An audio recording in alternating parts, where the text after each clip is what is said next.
hunting, fishing, cooking, camping, conservation, travel, gardening, photography, family. family. Family. This is the Outdoor Rules Podcast.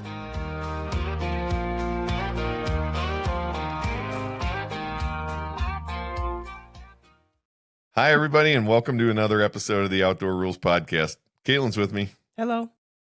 So I just wanted to mention last week's episode, we had the opportunity to sit down and record with Mountain Hollow Game Calls, and I'm proud to say I think we're now they are our official turkey call of the Outdoor Rules Podcast, so that's kind of fun. That's awesome. Yeah.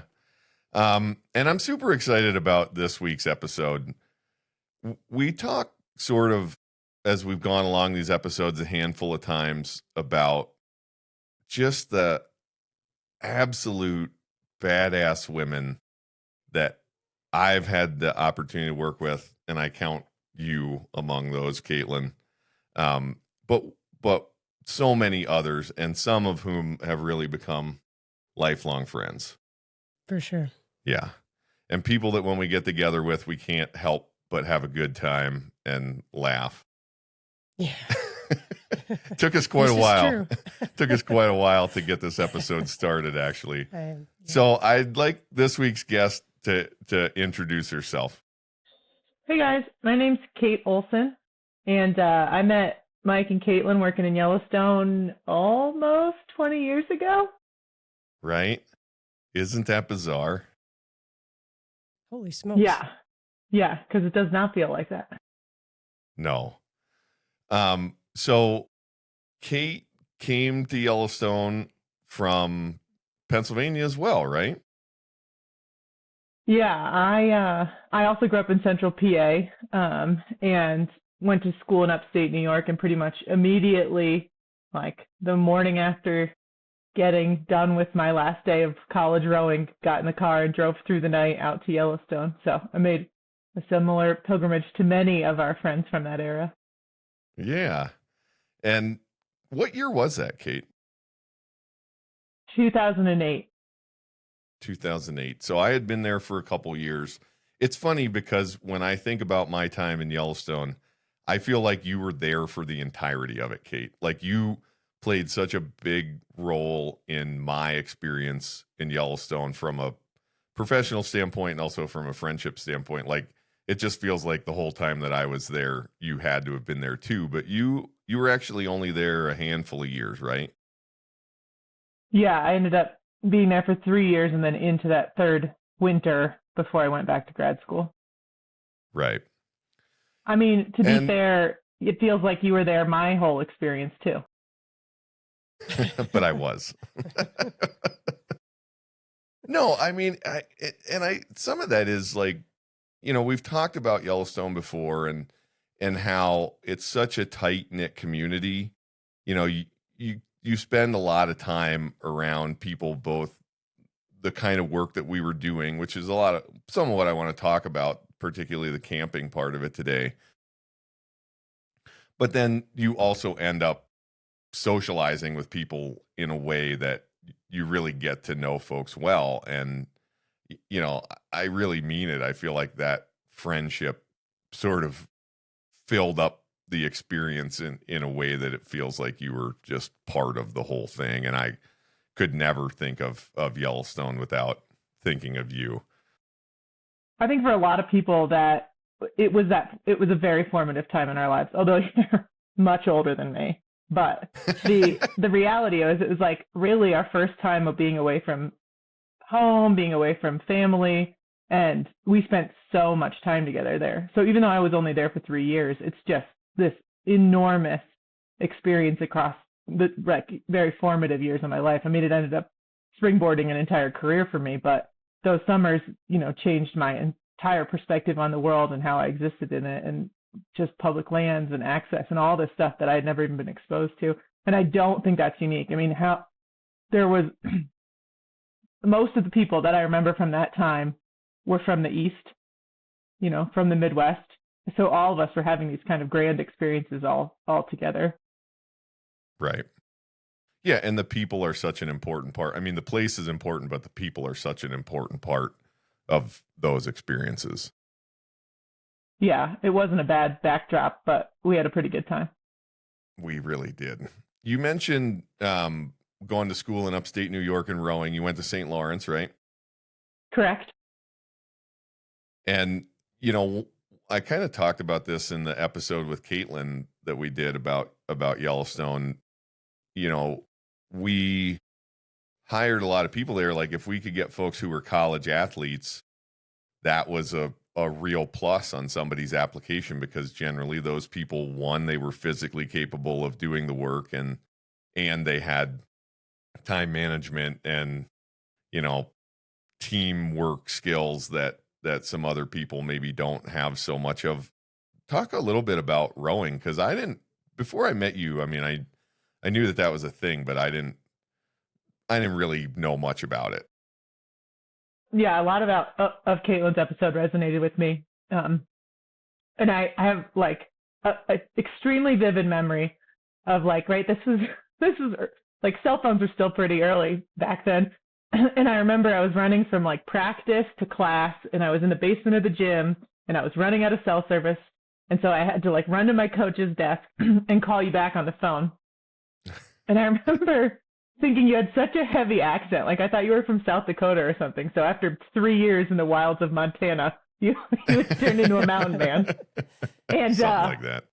I had applied to a ton of internships and was just like so thrilled that anyone was calling me back, let alone Yellowstone. So we had a very brief conversation, and I was like, yeah, okay, cool. You know, see you in a month.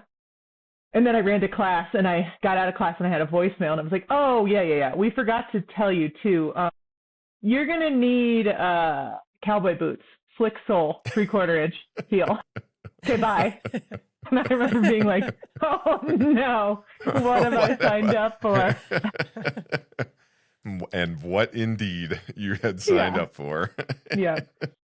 But college rowing, even at a D3 level, is just a very demanding thing. It shares a lot in similarity with folks who are cross-country runners or swimmers or cross-country skiers, just this like kind of mid to long distance endurance sports. And I had fun. It's not fun like playing soccer or playing basketball, but it's fun like training your body to do really, really hard things. And right. It turns out it barely compared to the hard things that we made our bodies do in the backcountry construction job that I got in Yellowstone. Yeah. I remember you showing up, you know, of course you have, like you're saying, kind of brief conversations with people. You know, I remember you showing up and being like, oh, right, this is really going to work out. 'Cause you're like, what, 7'4", 7'5", something like that, Kate?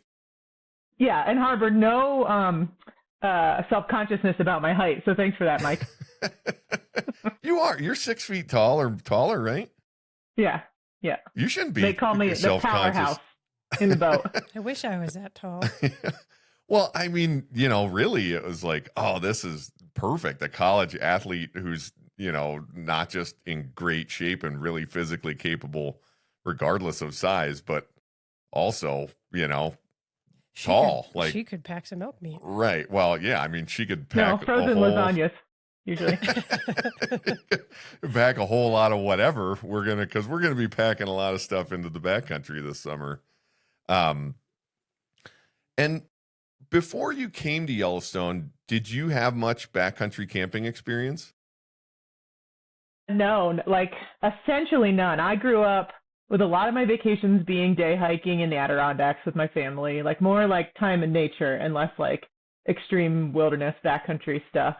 And learning curve was pretty steep in Yellowstone. But I had tricked someone, I'd convinced someone I knew what I was doing and had led a backcountry canoe trip. And that was the only time that I had ever kind of like had to carry all of my own food. Yeah. And we told that story with Caitlin, and because you were the person, for the listener, if you go back and listen to Romancing the Spam, which we just replayed not all that long ago and is one of my favorite episodes, the person who took Caitlin to the grocery store was you. Yep. So Yeah. in those years, you went from sort of being initiated in that way to being the person that was initiating others into the system. How did that go for you? Like, what do you remember about showing up in Yellowstone and how long it took us to get into the backcountry from the time you got there? Essentially 0 minutes, I think. But I have a very specific memory of being handed my box of Simms waders and Simms boots and putting the boots on, and you and Brian looking at me like, where do you go from here now? I hadn't put my waders on yet. So you put the wading shoes on first. Exactly. A few things to learn. Yeah, and then I think I got a very rapid. Yeah, because I literally got off the plane from the national championships. I got in the car at 3 a.m. and started driving, and so I think I was already 2 weeks behind everybody else. But we had a bunch of snow. We'd gotten 8 inches of snow overnight the night that I got there. And it was Monday morning, and we have to go to the field. We were headed up to Last Chance to try and catch some fish, and so Nice. It was here's how you wear waders. Do you have a backpack with lunch in it? Let's go. Right. And here's bear spray. Don't set it off in the car. It was pretty much hit the ground running. I think I'd maybe missed some of the normal orientation stuff. Ideally, I would have been there a week or two earlier. So it was Right. full on. Or maybe that's just how we rolled back then. But Who knows? yeah, it was full on. I that day. I mean, it's cool. These memories are so seared in my brain because it was such a big deal. But that day, I remember carrying those collapsible yellow buckets full of cutthroat and just post holing up to my waist in snow. I literally don't think I'd ever post holed. I hadn't worn waders. I'd never caught a fish. All these things. And at one point, the whole bucket of these essentially sacred fish just goes splayed out across the surface. They ice skated across the surface of the snow. And I just thought I might not be the best fit here. Turns out you were. Turns out, See? tricked ya. Yeah. You're still doing this stuff, kind of. I mean, not exactly now, but you're still in the ballpark like I am. I'm still dedicated to our natural resources. Yeah. And it is so cool. I mean, probably talk about a lot of place names today, but this place Kate just mentioned that we call Last Chance Creek, because for a long time, people thought that West Slope cutthroat trout had been extirpated from the park, that they weren't there anymore. And then that population got discovered in my time there. And then we were in there doing all kinds of stuff with those fish, but it really was kind of this super special, really unique, population of West Slope cutthroat trout. But our last chance to save the subspecies in the park, if you believe what Mike tells you. Exactly. Had it not had a name prior to that discovery? I think it did not have a name. I can't remember. I don't. Who named it? Well, me. It's what we called it. I don't think that's its official name on the USGS. I don't think. Yeah, I don't think it shows up on USGS maps as that. Gotcha. So, which is probably good because maybe don't want people hiking in there and fishing for those fish. Anyway, and then we did over the course of all of our time in Yellowstone, we did a lot of work in that drainage. Okay. So, Kate, walk us kind of through that summer and the nature of the work in terms of, like I said, I want to talk mostly about camping today. Sort of what normal weeks or hitches look like. Yeah, I often. So I still work in the greater Yellowstone ecosystem.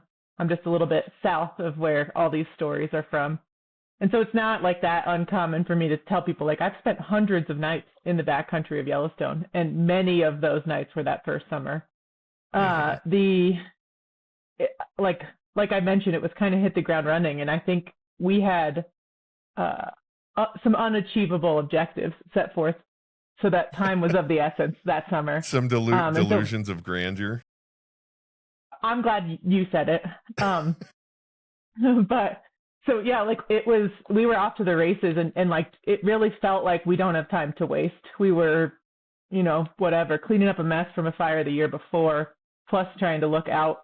And so it was just, it felt like it was a full sprint. That year was cool because there was a trail where we needed to go. In future years, it's not quite so easy, but it was, I think we got to the point on that trail where I had each footstep memorized. Yeah. So we, hop in the trucks and drive all the way around the big loop and get to the trailhead with untenably heavy packs because it had to have 14 days worth of food in it. And then eventually we got to the point where we kind of had like base camp set up, and there's a lot of core memories at base camp too. But ideally we were able to leave some of our material there and have some kind of like more, it was a little bit more like home when we were there for a long period of time. So we had, like a cook tent and stuff like that, and a backcountry stove. There were brownies. Mm-hmm. Yeah, and then every day it was like being part of a work crew. You wake up in the morning and unzip your tent, and regardless of it being June, July, August, or September, you had to break through the frost on your zipper and put on your frozen waders, which I luckily knew how to use at that point, and hike whatever it was, 1.5 miles up the hill and then 0.5 mile down the hill into the creek. And I feel like I worked construction. We were building the one wall of a log cabin, and it was manual labor, and it was in an epic, like down in this hole that had all burned. And so it was very much like that Zoolander scene where he's talking about the black lung. You were just constantly covered in soot, and yeah, or swimming in very deep water that we made out of a tiny creek. Right. Yeah, we were trying to build a fish barrier in the backcountry. So like you're saying, imagine trying to build a wall across a creek to create a 6-foot drop waterfall. And this was so that we could end up with cutthroat above that fish barrier, and the non-native fish wouldn't be able to get from downstream up into that area. And I mean, we were doing what, like 8 and 10 day hitches, sometimes longer, that you would be in the backcountry the whole time. Yeah, that's pretty routine. That it would, like, your full quote hitch is the days that you're working, and then you take some days off and you head back in again. So over the course of a 2-week period, it wasn't uncommon that 10 of those days were in the backcountry, 2 of them were in transit, and then 2 of them were at the bar. Right. Yeah, that's true. Man, I mean, it's hard for me to imagine that I even did that kind of work at one time, because it was really, I mean, everything about it was challenging. It was far from the road. It was physically hard. Like you mentioned, we started that fish barrier the year before you got there. We hauled a ton of stuff in there. Started working on it. We ran out of season, more or less, is what happened. We had talk about an unrealistic expectation. We had a real unrealistic expectation that year that we could get it done. And then we were going to go in and finish it the year that you showed up. And before you came, or right when you got there, a fire went through. And I mean, it literally, like, we had 5-gallon buckets full of like nails, for instance. And it was literally like nothing left of the bucket. The metal was all melted, and everything was disintegrated that wasn't actually made of metal. It just burned all the work that we did. And so then we're starting from zero in a place that has recently been burned to the point where it's like 4 inches of powdery soil. Every time you step, it's like a moon landing thing where a big puff of dust comes up, and you're just constantly breathing that stuff in, nasty, dirty. That was one of the harder periods of work, I think, of my whole life.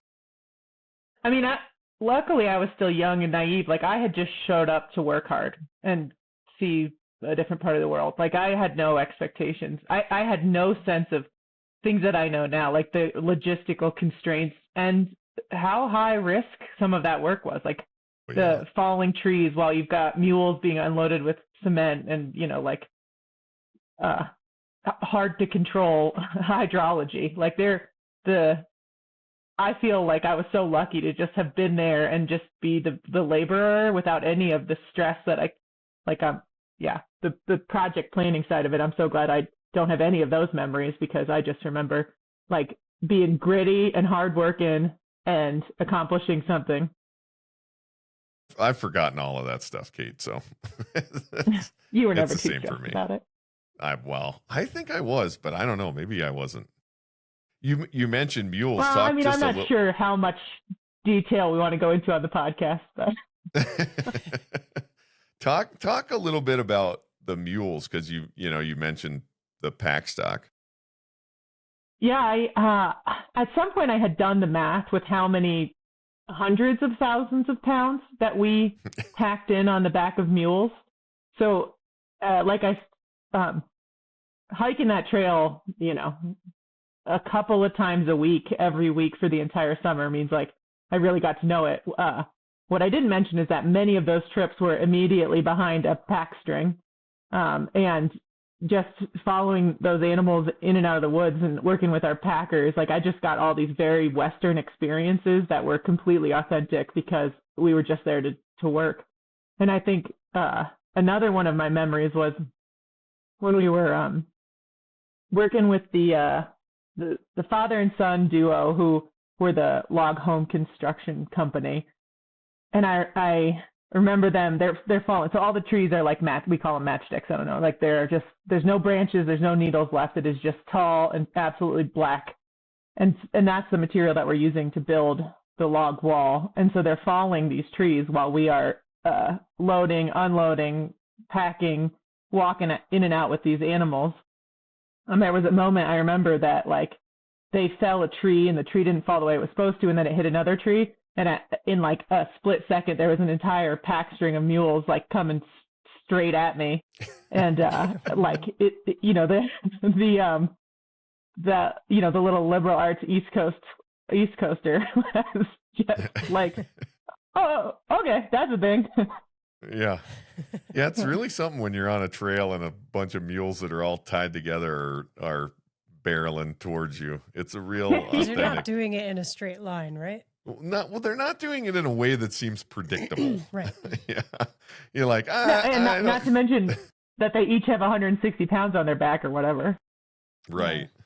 I mean, I think we packed in somewhere, I'm just going to make something up because what's in my head is somewhere around 600 loads of stuff on horses and mules.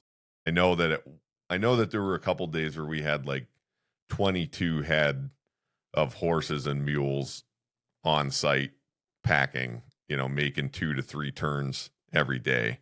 It was a massive operation just to get the materials into the spot.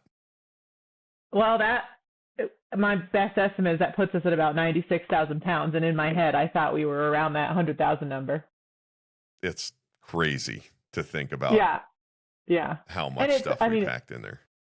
It's also amazing how much work we got done without incident, right? I have that one anecdote of like a tree falling the wrong way, but that's what happens in the woods. And they're like, I learned how to ride a horse, drive a horse trailer, like all of these things that maybe don't seem like standard fisheries technician responsibilities. It was just, I remember those. This is interesting. I wonder how many of these memories we share, but there was an early morning. There's always early mornings with horses where we'd gone down to round up the horses and they were still all out at pasture. And I think there's like a little bit of maybe that it's like fun to pick on the new kid, but I remember you being like, hey, go round them up. And me being like, oops, bleep.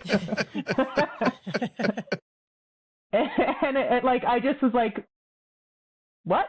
Like, that's not a thing. That's funny. You're like, no, just go round them up. Go so then I'm obviously, yeah, exactly. Running around the pasture with my arms up, like, this seems like how you do it. And I was like, oh, it worked, actually.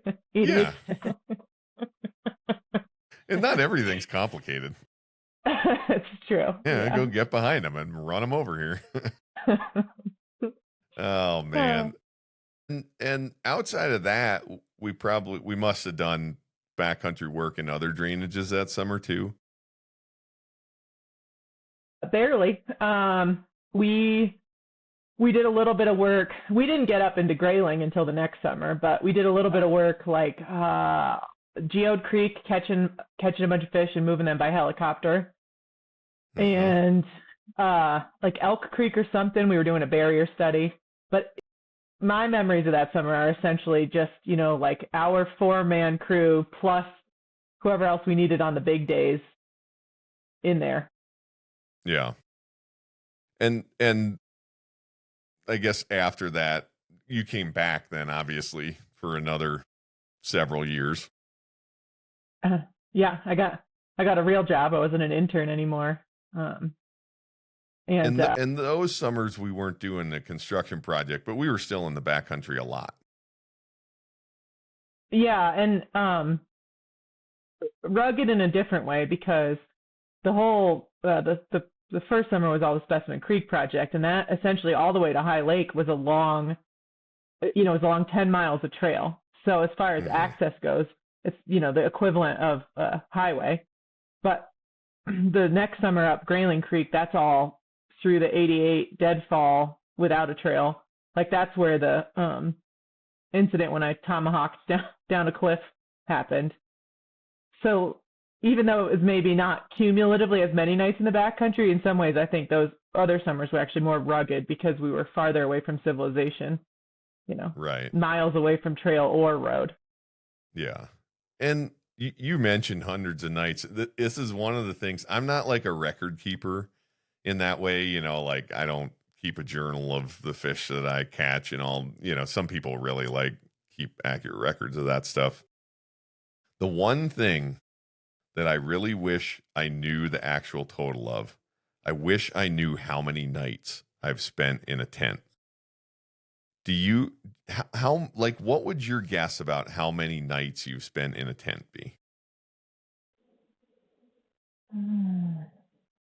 Like less than 1,000, but probably more than a couple hundred. It's a little tough because Yellowstone was like all backcountry, and then I started working for the Forest Service, which is way more accessible, right? Way more roads. Mm-hmm. So I think my actual nights camping, it wasn't as impressive as it was those first few years. Yeah, but you still do. I mean, even for fun, you still do some camping, right? Oh yeah. I mean, and right with age too, I've kind of evolved more into car camping with the dogs. Yeah. I don't know. We call it like front country camping. That's more accessible, less rugged. Still right. no running water, but. Yeah, that I feel like I would guess mine between 500 and 1,000, but I have no idea if that's 950 or if that's 600. Yeah, I think I feel the same. But it's a lot. I think it's fair to say you've spent a lot of nights in a tent, right? Oh yeah, it's one of my favorite places to sleep. Yeah. And that, I think in any conversation about camping, like I really feel like there's like I break camping into 3 different things. One is like camping with a camper, which, like you're either pulling it behind you or you slide in truck camper or something. And that's kind of like you're doing everything you can to take home with you. And then you just mentioned front country or car, we call it car camping usually, right? Where you're going somewhere, it could be pretty remote, but you're going to camp next to your car. And then the third thing is backcountry camping or backpacking, which is mostly what we've been talking about here. And that's obviously the toughest because you got to carry every single thing that you need on your back. So, Kate, after all these years of camping, like what are the things that you still take with you? Like what are the absolute necessities? I feel like I feel like it's gone the other direction. There's things that I used to think were necessary, like, I don't know, a pillow or something. And I feel like I've really kind of got it pared pared down quite a bit. I think that one, like whether I am car camping or backcountry camping, sleeping bag liner, which is why I just chuckled earlier when you said you have everything you need on your back. Ideally, you have everything you need on your back. In a perfect world. And then the other big one for me is like a non-negotiable for me is chacos or like water shoes. Like I need to be able to go swimming. I need to go walk in a creek. And then a thing that is probably more uniquely me is my backcountry watercolor kit. None of those are things you need to survive. Those are just the things I need in the backcountry. So that's in addition to an appropriately rated sleeping bag, a tent of some sort in almost every case, and I put a sleeping pad in the I cannot go camping without a sleeping pad. Definitely. Right. Yeah. I think stove and water purification are two I would add onto that list. Yep. Yeah, and I think for me, like one of the things I've pared down, and I'm curious with this about you, is extra clothing. Like I've kind of gotten to the point where it's like, what I'm wearing plus sort of one set of base layers so that I can be dry and, and extra socks. And like, otherwise I really stopped taking most of the extra clothing that I used to take. And I think it's, we're in a little bit of a position of privilege now, being a little bit older and having a little bit disposable income, is that you can buy good gear, right? You can buy stuff that if you get wet, it'll still keep you warm. You can buy stuff that if you get wet, it'll dry out quickly. So I think there's a bit of that too. It's like if I know I have one good solid base layer, that's wool, and it'll stand up against whatever I put it through, whether that's a torrential downpour or my Nalgene spilling. both of which happen. Yeah, and I don't know. I feel like I used to just carry all kinds of stuff that just don't need anymore. And food is still like one of those things. Like it's really, really easy to overpack on food, especially on a long trip, and then get to the end of it and be like, oh man, now I got to carry all this food out of the woods. But I think I've gotten a little bit better at that over the years. Yep. Good job, Caitlin. or just better at eating. Yeah. Maybe that's true. Yeah, I still bring bagels and cream cheese, which is like from my mic training. And So then peanut M&Ms specifically, because you got to have chocolate, but you need it to not melt. Exactly. Those are some of the keys. And there's protein too. Yeah. Exactly. Those are that's mostly 100% still in my standard kit for sure. Me too. Yep. Caitlin, how many nights do you think you have? How many nights do you think you have? I don't know. Probably similar. Yeah. I feel like you're now, like you're not doing the long stints of backcountry camping anymore, but still, yeah, very regularly camping. It's all front country stuff. Right. I mean, you probably get 50 nights a year for work. Yeah, probably. And then probably 30 or 40 nights a year for fun. I don't know. What's that add up to? A lot. More than me. Yeah, maybe. And I just forget half my stuff 3/4 at a time. So that has not changed. I feel like I've recently listened to your elk hunting episode, and I'm like, we're talking about ideals here, not what actually happens. Exactly. Yeah. It turns out you don't really need that much to survive. Especially for like 2 days. It turns out that if you just had like a roll of duct tape and some plastic bags, you'd probably be fine. Well, there's a story about that, but I want to get into, so, given all that experience, I want to kind of round robin this and talk about experiences and at home with the boys. We haven't been doing it as much lately, but we often do the thing at dinner where we talk about best, worst, and weirdest. And it was actually Caitlin's suggestion that this was like a way to, talk about our camping experiences. So I don't know who wants to go first, Kate. We could give you a sec if you need a second to think of a best, worst, or weirdest. But if you got one, go for it. If not, one of us could jump in. Yeah, it's not immediately coming to my head. So yeah, when do you go for it? Well, you actually, I think, touched on it, Kate. My worst camping experience. There's two that come to mind. One was one with our boss in Yellowstone, but outside of work on an elk hunt where it was like 8 degrees below zero, and it was just a hard camping experience because it was so cold. But the worst one was we were in Grayling Creek, and sometimes like you would have these trips where there'd be a group of people that would be staying for the whole trip. And that was actually the three of us on that trip. We were the three that stayed the whole trip. And there were a couple people that were with us on the first half of the trip.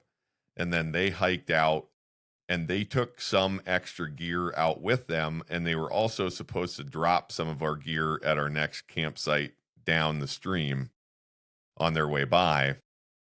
And there was some sort of miscommunication, and the sleeping bag that I had on the first half of the trip, they took with them.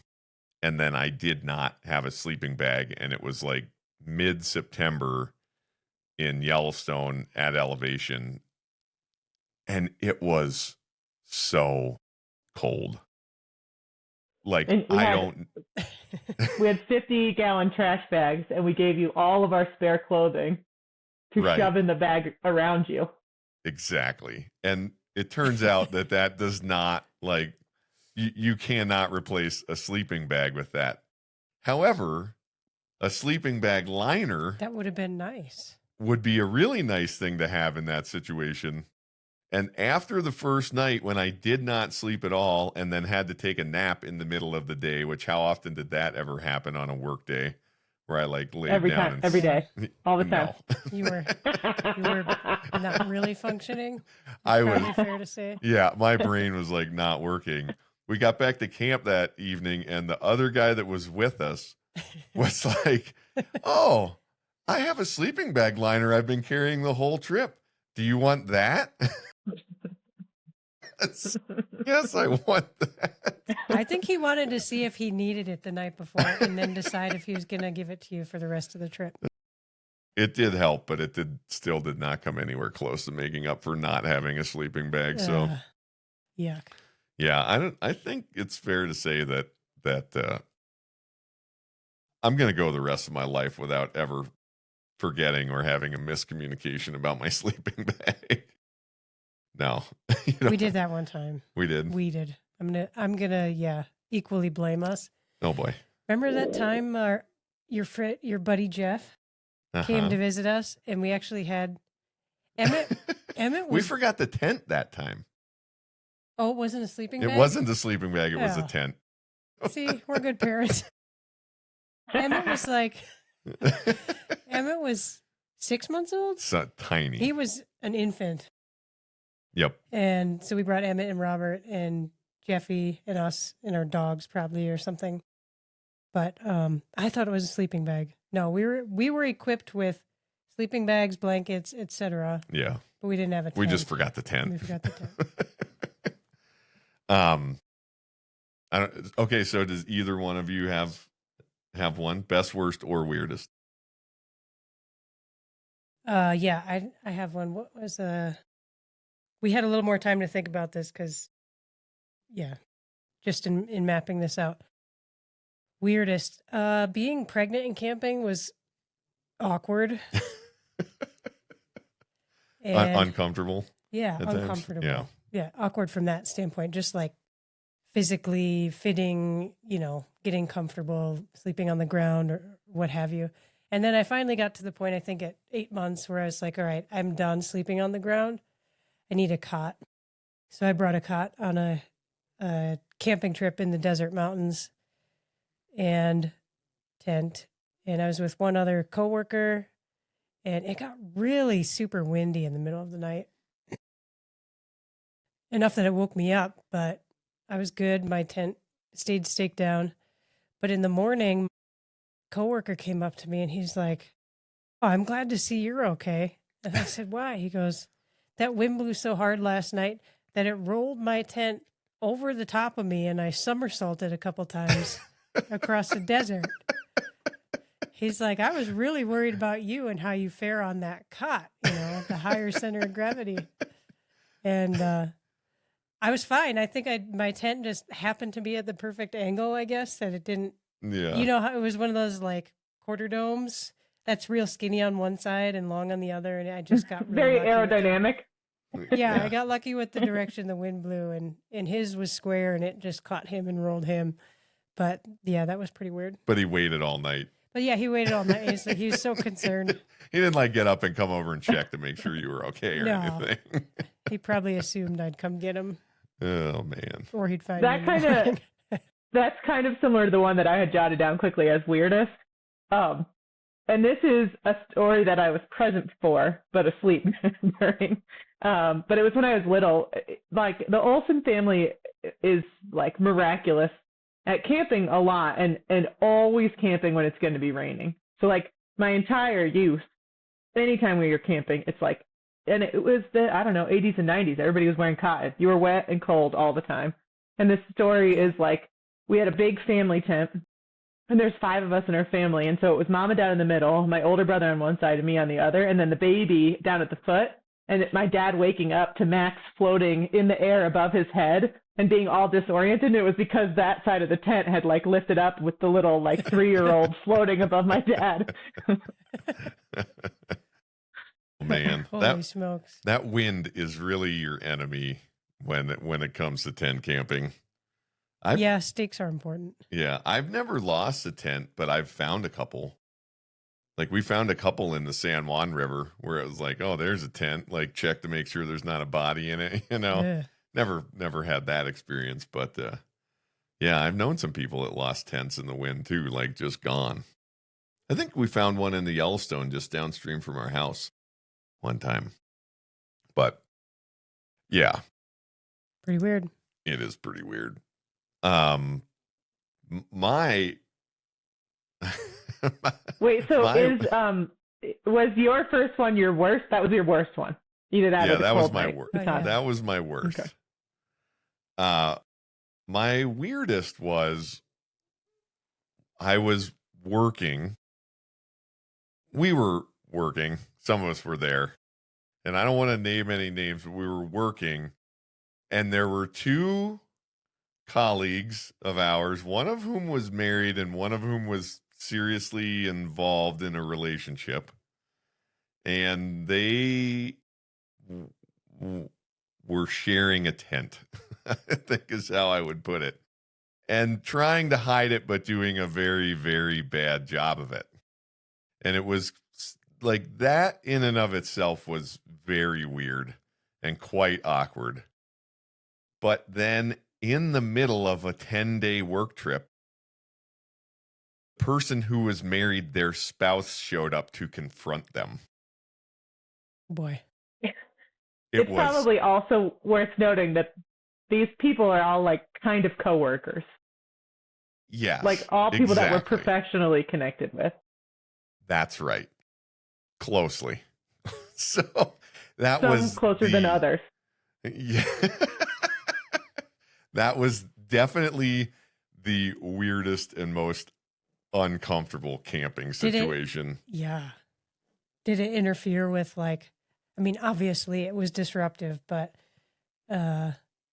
goings on for that day and the rest of the trip in terms of like getting the work done you needed to? I'm sure that we got the work done because we basically always did, but it was disruptive, I think is a very good way to put it. Do you happen to remember if that was?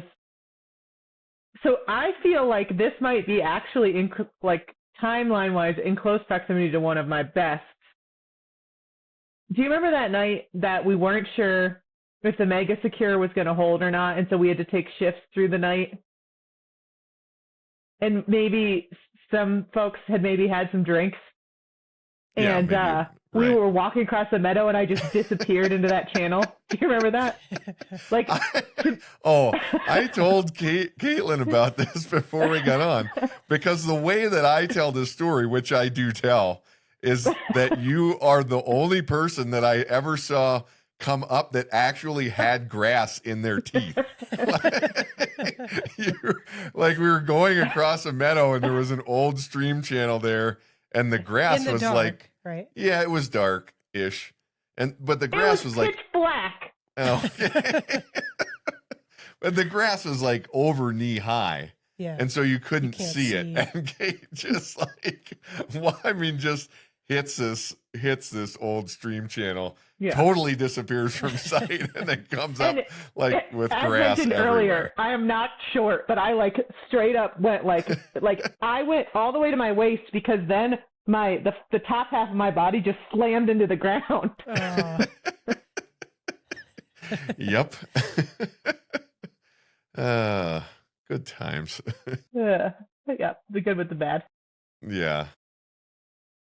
She disappeared that one time. She fell down the side of the mountain too. Oh my God. That falls into the category for me of one, probably certainly among my top 5 scariest moments. And this is coming from a guy who like literally fell off a cliff and had to drag his own body out. Yeah, that's true. It was, yeah. But that happened to me, so it wasn't as scary. Yeah, I wasn't conscious for a bunch of the story that you're talking about, so I don't know. Yeah.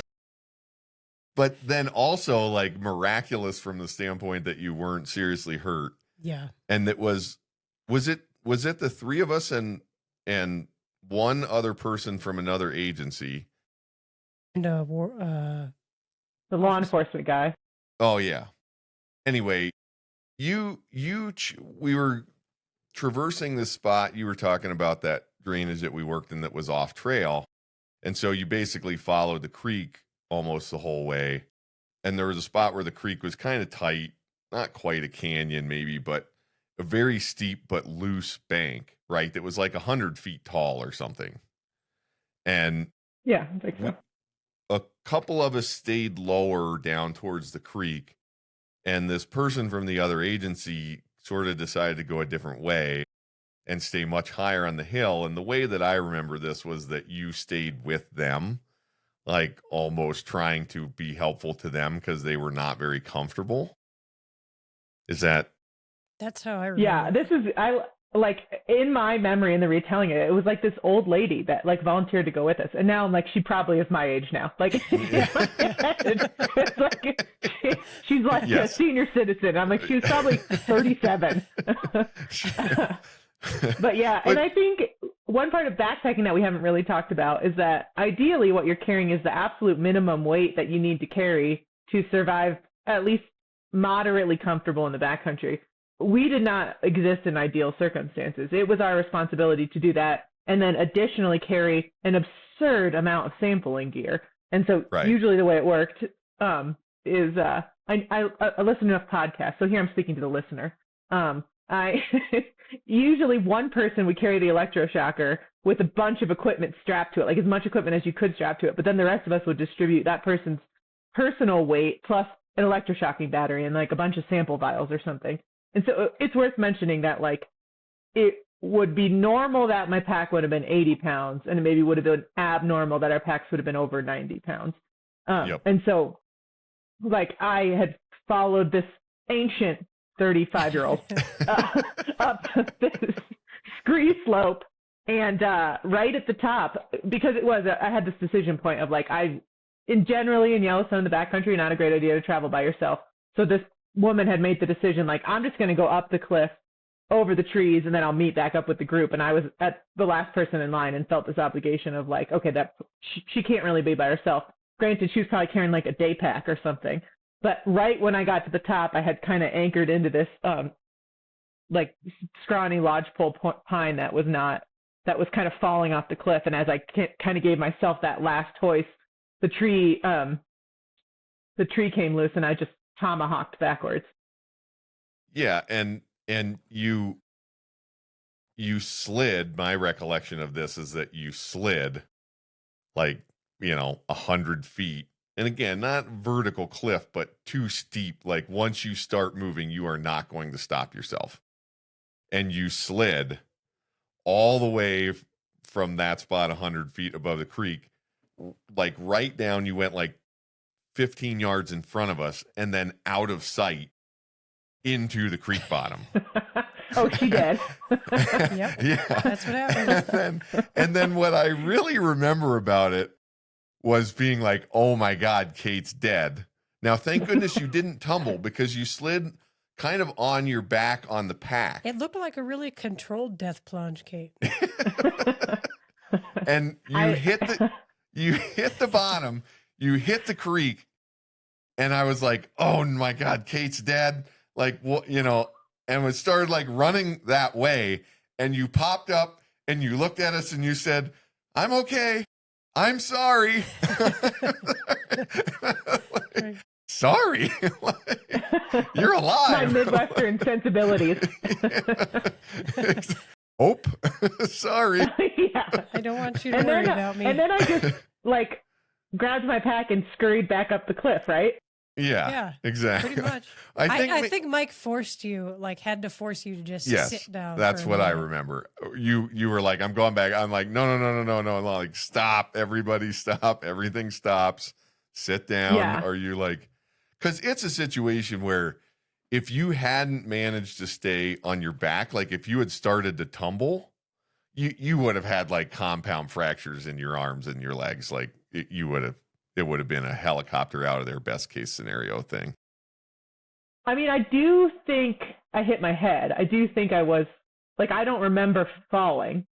No, I believe you. I remember you falling. I remember it for both of us. Yeah, God. Well, yeah, and when you went out of sight was when the scree ended, and then it was just like riparian veg for another 15 feet, and then river. Right. So we don't know what happened to you in there. Because that's what I was thinking. Like you're maybe unconscious, like in the river with your 80-pound pack holding you underwater. Yeah. That seemed like a very real possibility. It is for me one of my scariest backcountry incidences, and it's so like now having like essentially built a whole career, a whole life in this field. I look back on it now and I'm like, we were so young and stupid and awesome. Yeah. Because then I remember then going back to the top of the hill, like finding the woman, looping around, like superhero, right? So that adrenaline spike, and then being like, oh my God, I'm going to vomit everywhere. And then being like, hey, can I just take a quick 20-minute nap here? And so for me, it's like, that was clearly a terrible concussion, right? Like the full cycle of a concussion. Yeah. That like, we're just like, so you good? Okay, we'll keep going. All right. We got 12 more miles today. It's like, right. I'm good. You good? Yeah. Yeah. And I mean, your pack, I remember that your pack was damaged. You wore through the bottom of the pack, like it ripped the bottom of the pack, but nothing was falling out. So we didn't really need to worry about that either. Yeah. And I was super poor. I wasn't going to replace it. No, I think that might've been a work pack. I think it was a giant, like 110 liter Osprey pack or something. External frame pack from the 80s. Gigantic pack. Oh man. I cannot believe. I mean, it really, in all the backcountry work I did and all the horse wrecks and a couple wildlife encounters and like other things that I saw happen, it is that really stands out to me as one of those, like, I don't understand how that did not turn out worse. And I think kind of like you're saying, Kate, I think of it as like, if you're going to be dumb, then you got to be tough thing.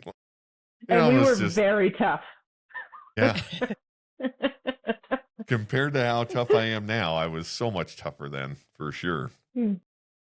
Those they were wild times. Any other in the best, worst, and weirdest that come to mind for you guys? Mine's pretty lame. My worst camping experience, and it wasn't even that bad. I've not had a disaster of a camping experience.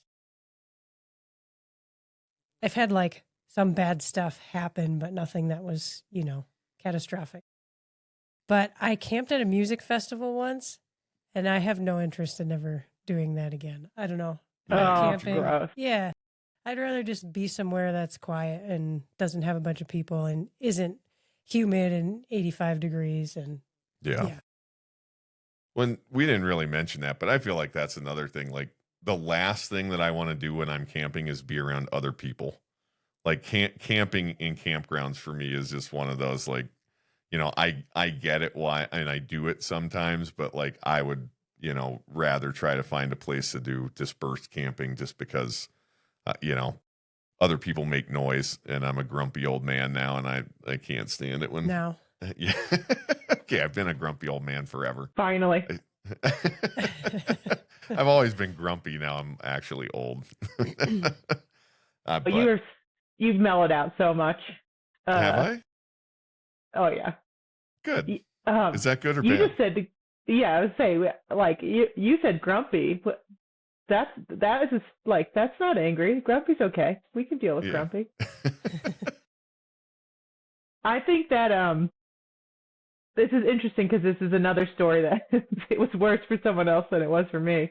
But I did a Boundary Waters trip a couple years ago, which was epic. Like, you guys should put that on the bucket list with the boys. It was so fun, and it can be as rugged or as mellow as you want it to be because we did insane portages, but you can get away with almost doing none if that's what you want to plan. It was great. But we were there in September, and we had made some trip decisions to try and avoid this gigantic closure area around a wildfire. So it was like, the plan was already a little bit out of our control. And September is great because it's like the bugs were not bad, but there were rainstorms. And you're like, similarly to Yellowstone, but different than what I'm used to in like BLM or Forest Service land, there are designated campsites, and so you're kind of obligated, like, if the sun's set and you got to pick one of the ones around this lake, and you don't get to be too choosy. And so we were on one that was like essentially just a rock outcropping, and huge, the biggest thunderstorm I have ever witnessed rolled through. And I think in that country that's like a little flatter than where I live now, a little flatter than I'm used to, you hear the storms coming way off. And so we heard this storm coming for a while, and you could just tell it was going to be huge. So I woke up in the middle of the night, and it was like we were kind of like on a rock, but it was a little bit of a saddle. And so there were two people closer to the bottom of the saddle, and then two more tents kind of a little further up the hill. So I was at like the moderate elevation, and then there was somebody a little bit above me. And I unzipped my tent to find standing water pooled right up to the edge. So I'd found myself in lakefront property overnight. And the person who was downhill from me was like running around their tent in their pajamas, trying to like dig out a trench. And she said that they had woken up to a gully running in their tent between their two sleeping pads. Oh man. And like, hard to dry out after you're that wet and you're packing everything into a bag and putting it in a canoe. Like, right. Yeah. It is. I don't love the rain. I mean, camping in the rain is not for me. Like, I don't know how people do it in Alaska and the Pacific Northwest. Like, where there's no drying stuff out. Right. We're a certain kind of tough. We're dry tough. We're not wet tough. Wyoming and New Mexico, like, we're like, no. No. I used to be cold tough, but I'm not cold tough anymore either. Yeah. I think I've still got a little bit of that way up north here.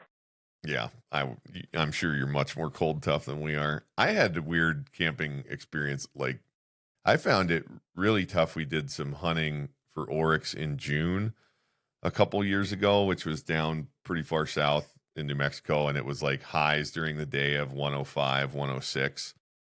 And then it was like, it just stayed so hot at night. Like, when you would lift your sleeping pad up in the morning, like, it was like 90 degrees underneath your sleeping pad, when you were packing up camp for the day.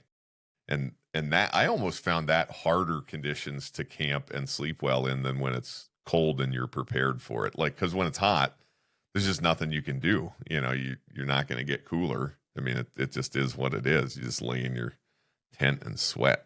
Yeah. Yeah, so. I don't think I have two. I think I've like mostly stuck to the mountains. Like, I think maybe when I was in Kenya, I had some of those experiences where like the coolest part of the day is still hotter than I want it to be at any point. but Right. like I don't have a ton. I'm more likely fighting off the frost in my camping stories. Yeah. Did you camp in Kenya? No. A little bit, yeah. When we were in Tanzania, we stayed with some hunter gatherers, so that was camping, you know, like. But yeah, we also did some kind of like more rural homestay stuff. We got to stay with the Maasai, so it was like rugged, but a little bit controlled. Yeah. But yeah, the staying in Tanzania was like, how close do you think those hyenas are? Like too close? That seems too close. And like some super poisonous scorpions and stuff, like stuff you did not want to mess with. Like when I did my Grand Canyon trip, I was like, I'll have a tent, and they're like, nobody takes a tent, and I was like, I will have a tent, please. You know what? I was just gonna say that, Kate. I'm in the same boat. Like, you know, here in New Mexico, I feel like a lot of people just, you know, sleep out, Cowboy and I've camp, done yeah. that occasionally, but I don't like it. You know, I'm not scared of snakes and scorpions and that kind of stuff, but I also don't want to get bit or stung, and I'm just like, yeah, Okay, so it turns out we're not cold tough, we're not wet tough, and we're also not creepy crawly tough. It turns out we're not that tough. We're really not. We're just really experienced. Oh, scorpion? No, I'm good. Grizzly bear's fine, whatever. Scorpions, no. Did you guys just hear my dryer go off? I'm washing my sleeping bag because I'm going camping this weekend. Oh, nice. Cool. What about a best? Do you have like a camping experience or two that really stand out to you as the best? Either one of you? I think mine is a lot of our Yellowstone stories morphing together. I think that there are some of those nights at the upper camp, like at the 6 Mile camp on Specimen Creek, where we'd flown in the big bear box with the helicopter and kind of had a base camp set up. And there were those days where it was like we weren't working, but we still hung out at camp. Mm-hmm. Like some memories of like moose coming through camp. And I think I have some grayling memories. Grayling was so remote that it really just felt like this is as wild as it's ever going to get. Yeah. And I think that, you know, just some beautiful sunsets and wolves howling and stuff like that. Like I don't think of any one specific trip so much as like those just memories seared into my head of like part of my DNA now. Yeah. Yeah. Well said. I mean, it's just really something special, I think, to begin and end your day in a really amazing wild place, right? Like I feel that same way about those upper Grayling trips that you're talking about, Kate. And, you know, we've done some camping for hunting, like on the elk hunts that Caitlin has had the last 2 years, you know, where you're by yourself, you kind of know that there's nobody else around there. You know that you're about to have the next day is going to be an amazing outdoor experience, and, you know, and you're getting to do something that not a lot of other people will ever get to do. And I think that's the same as Grayling Creek, right? Like almost nobody's ever going to get to see that. It's so hard to do. In Caitlin's case, it's like so hard to get a license to hunt those elk, whatever it is. But, you know, where you're like, I'm here because this is a really unique kind of place. Yep. Mine are the same. Upper Grayling, that spot in New Mexico where we elk hunt. And then probably that trip I took near the Boundary Waters with my dad as like kind of my first several day backcountry-ish experience. Yeah. That being pretty memorable too. And there was fishing there too, so. Yeah, there was. It's very important. I've only ever canoed and camped like that once in the Adirondacks, and I loved it. I totally want to get to the Boundary Waters. We should do that. Yeah. Maybe Emmett another couple of years older. Once Emmett's about as old as Robert is now, then I think we'd have more ability to do something like that. I think so. Yeah. Just don't give him a pocket knife. Or do. You got to learn fear. Yeah, gosh, Kate, thanks so much for doing this. Anything else that you wanted to? I know that there's 10,000 stories untold, and that's great because it means we'll just do another episode sometime. But anything else you want to add to this one before we sign off? Oh, no, I don't, nothing else. I think, I didn't come with anything in particular, but man, it's just so fun to talk to you guys about when we were young and, what's the alternative to dumb? Strong, stubborn, More tough. Young and strong. Yeah. Yeah. There you Yeah. go.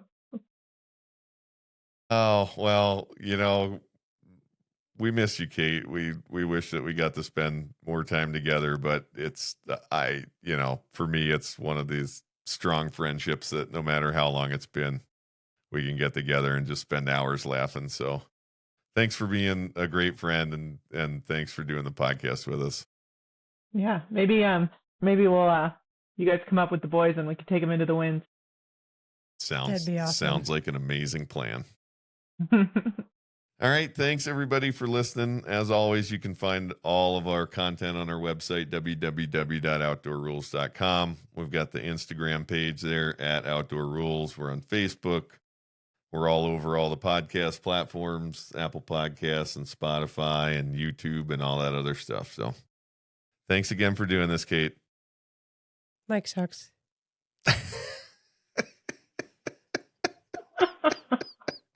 Oh, now I miss Gus. Oh, I guess next time we have to talk about Mike sucks.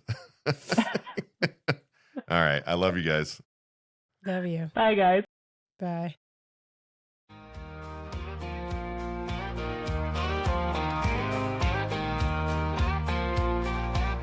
Hunting and fishing, the great outdoors, mixing history, laughter, love, and folklore, creating memories with family and friends. These are the trophies that matter in the end. Outdoor Rules.